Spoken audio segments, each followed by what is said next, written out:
Within the first minutes of Sekiro Shadows Die Twice, there's no missing the fact that From Software has built its Shinobi-focused adventure from the DNA of the Souls and Bloodbourne series. But this new mutated strain is as much its own stealth action experience, one that's more focused, cohesive, and in some ways forgiving, despite retaining its predecessor's trademark difficulty.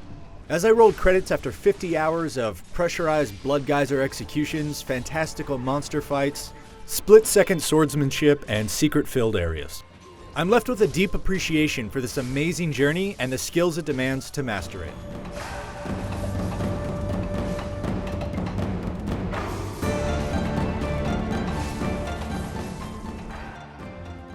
To any Souls veteran, Sekiro's timing-based lock-on combat of strikes and slashes is familiar, as is the way you weave through the same excellently designed levels that snake, interconnect, and double back on themselves to reveal new shortcuts between little bastions of safety to resupply.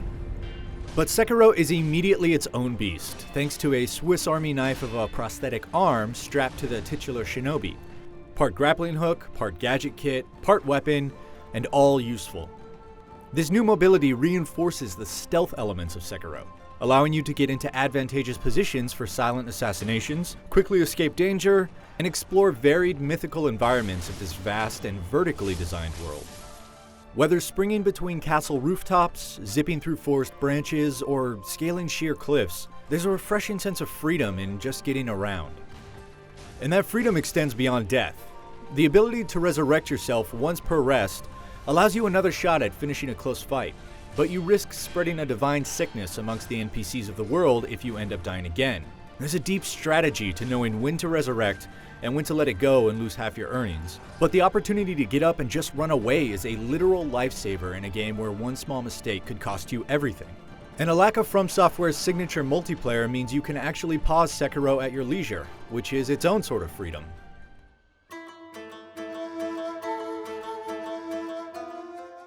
When you're not skulking around to score easy and stylishly gory execution animations, the emphasis is on skill-based swordsmanship that requires a mastery of an excellent new rock-paper-scissors countering system. Peppered into the standard fare of attacks are specific thrusts, sweeps, and grapples that are difficult if not impossible to simply block or dodge. But these come with the fairness of telegraphed animations, giving you half a breath to recognize what's coming and react. Thrusts must be deflected or redirected, sweeps must be jumped, and grapples must be sidestepped for a regularly thrilling exchange of precision timing and tactics. There is a steep learning curve to mastering this, but once I overwrote my reactionary muscle memory, I found a simple beauty in being able to stand toe-to-toe with any enemy. And in time, Sekiro's combat actually becomes more forgiving than its predecessors. Even towering monsters or impossibly lethal assassins will tip you off to their big attacks. And on top of just beating your enemies into submission with raw damage, Sekiro introduces variety with the idea of posture, composure during a fight. Dealing damage or blocking and deflecting attacks all degrade an opponent's posture, culminating in an instant death blow opportunity when it's broken. Which route you take to get the kill matters less when facing the rank-and-file threats, but Sekiro constantly throws a variety of unique and challenging enemies at you that continue to ratchet up the pressure and complexity. It becomes a tricky dance of flexibility, and while there are less than a dozen bosses with a capital B, the world is positively lousy with mini-bosses that serve as skill checks to keep you on your toes.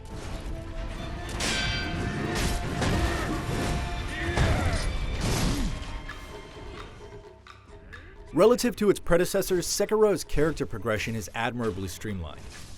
There are no attributes or numbers to build up. Your health and attack power only increase when finding key items dropped by bosses hidden in the world.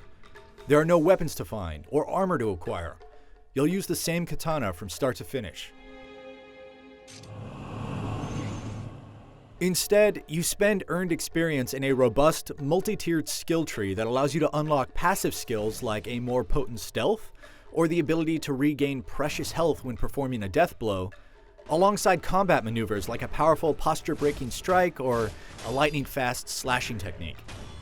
There are a staggering number of abilities to unlock, and incredibly, each one I used felt unique and useful, if only in specific situations.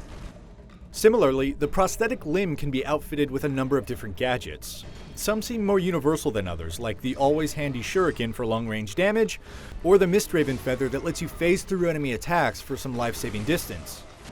Others, like the umbrella that lets you block incoming projectiles, or the axe that lets you smash shields to splinters, are vital, but only for their narrow purpose. These tools also come with their own excellent upgrade tree, with effects that can be combined with skills for some truly ingenious combinations and strategies.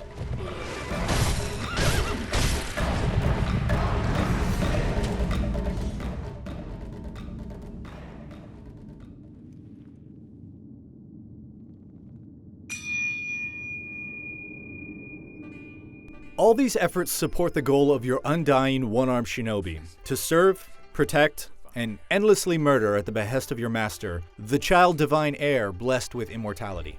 While Sekiro starts out like a work of historical fiction in a bloody but atmospheric period of Japanese history, in typical From Software fashion, it quickly takes a hard turn into the mystical and supernatural, telling a serviceable story that's regularly overshadowed by the dense environmental storytelling at work.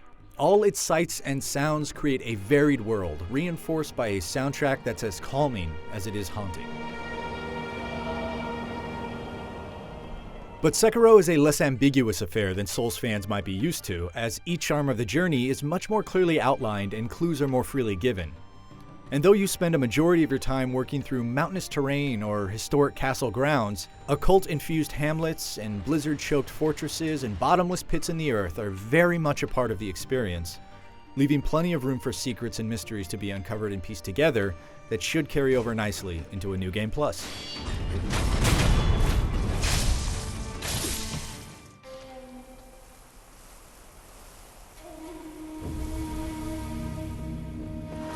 So the noble Shinobi stands in our way.